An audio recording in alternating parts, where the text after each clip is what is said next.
Sa Quiapo, Maynila, may isang imahe ni Jesus na agad nakikilala kahit hindi pa binabanggit ang pangalan nito. Isang Kristo na pasan ng mabigat na krus at tila pagod sa paglalakad. Ito ang itim na Nazareno. Ang kulay ng estatwa ay maitim, hindi makintab, hindi bago, kundi tila pinanday ng panahon at pagdurusa. Makikita sa mukha nito ang pagod, ang sakit, at ang tahimik na pagtitiis.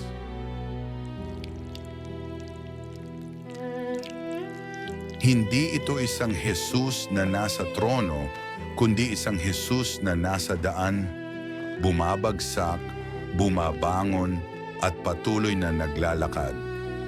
Para sa maraming Pilipino, ito ang larawan ng Kristong hindi malayo, kundi kasama sa hirap ng araw-araw.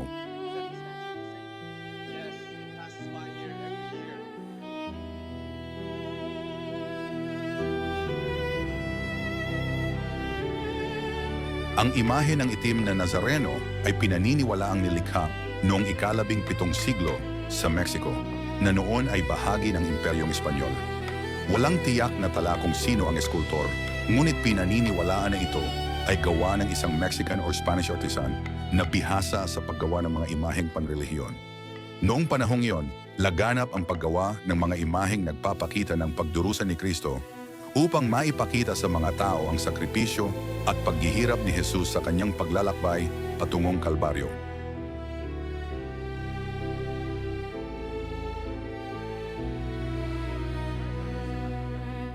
Noong 1606, ang estatwa ay isinakay sa isang Spanish galleon mula Acapulco, Mexico, bilang bahagi ng Manila-Acapulco Galleon Trade. Tinawid nito ang karagatang Pasipiko, isang mahaba at mapanganib na paglalakbay na inaabot ng ilang buwan. Kasama ng pilak, produkto at mga misyonero, ang imahe ay dinala sa Maynila bilang bahagi ng pagpapalaganap ng Kristyanismo sa kolonya. Sa pagdating nito sa Pilipinas, ang estatwa ay inilagak sa iba't ibang simbahan sa Maynila hanggang sa tuluyang mailuklok sa Minor Basilica of the Black Nazarene.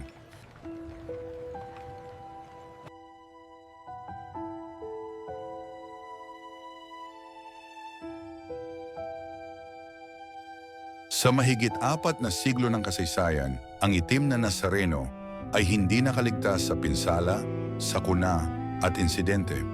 Isa sa pinakakilalang kwento ay ang sunog sa barko habang ito ay nasa biyahe patungong Pilipinas. Ayon sa historya, maraming kargamento ang nasira sa sunog, ngunit ang imahe ni Jesus Nazareno ay nanatiling buo, bagamat nagbago ang kulay nito at naging maitim. Sa paglipas ng panahon, ang estatwa ay nakaranas din ng pisikal na pagkasira dahil sa paulit-ulit na prosesyon at siksikan ng mga deboto. May mga pagkakataong napinsala ang krus, ang kamay, at iba pang bahagi ng imahe, kaya't kinailangang palitan ang ilang piraso. May mga ulat din ng paninira at vandalism sa iba't ibang panahon na nagbunsod sa mas mahigpit na pagbabantay sa estatwa. Dahil dito, ang kasalukuyang itim na Nazareno ay binubuo ng orihinal na katawan at mga bahaging inayos o pinalitan sa paglipas ng mga taon.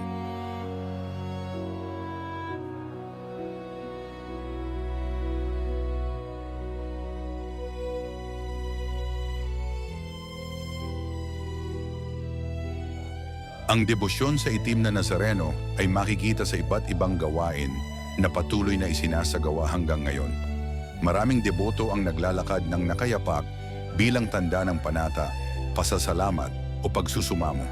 May ilan ding nangangarap na makasakay sa karosa o makalapit dito bilang simbolo ng pagiging malapit kay Kristo sa kanyang paghihirap.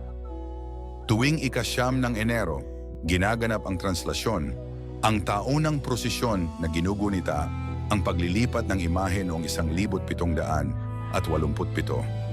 Ito ay itinuturing na isa sa pinakamalalaking relihiyosong pagtitipon sa mundo na dinadaluhan ng milyon-milyong deboto. Mayroon ding pahalik kung saan hinahalikan o hinahaplos ng mga tao ang imahe o ang basahang ipinapahid dito bilang tanda ng paggalang at pananampalataya. Isinasagawa rin ang pabihis kung saan ang imahe ay pinapalitan ng kasuotan bilang bahagi ng ritual at paggalang.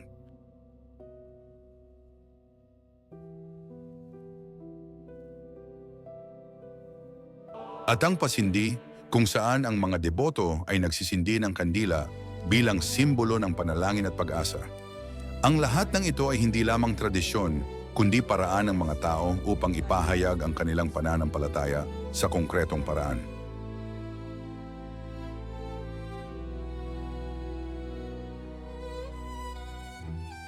Isang mahalagang tanong ay kung pananampalataya ba ito o idolatry. Para sa ilang Kristiyanong sekta, ang paggalang sa mga imahe ay itinuturing na pagsamba sa Diyos-Diyosan. Para sa kanila, ang pagsamba ay dapat tuwirang ialay sa Diyos, hindi sa anumang bagay na gawa ng tao. Ngunit para sa mga deboto ng itim na Nazareno, ang imahe ay hindi ang Diyos. Ito ay simbolo, isang paalala ng paghihirap at sakripisyo ni Kristo. At kung iisipin pa, ang idolatry ay hindi lamang tungkol sa mga rebulto o larawan. Minsan ito ay makikita sa bulag na pagsunod, sa labis na paghanga sa mga sikat na tao, mga leader sa politika, o kahit sa mga relihiyosong pinuno. Kapag ang isang tao ay hindi na tinatanong, hindi na sinusuri, at hindi na pinananagot, doon nagsisimula ang idolatry, hindi sa anyo, kundi sa paglalagay ng tao o ideya sa pwesto ng Diyos. Sa huli, ang tanong ay hindi kung may imahe o wala, kundi kung saan nakatuon ang puso ng tao. Dahil ang tunay na pananampalataya ay hindi na susukat sa anyo o ritual, kundi sa kung paano nito binabago ang buhay at kung marunong ba itong magpakumbaba, magtanong at umunawa. Kung nagustuhan mo ang kwentong ito, huwag kalimutang mag-like, mag-subscribe at i-share. Kung may pinagdadaanan ka ngayon at gusto mong ipagdasal, i-comment mo lang ang salitang prayer o mag-message sa page.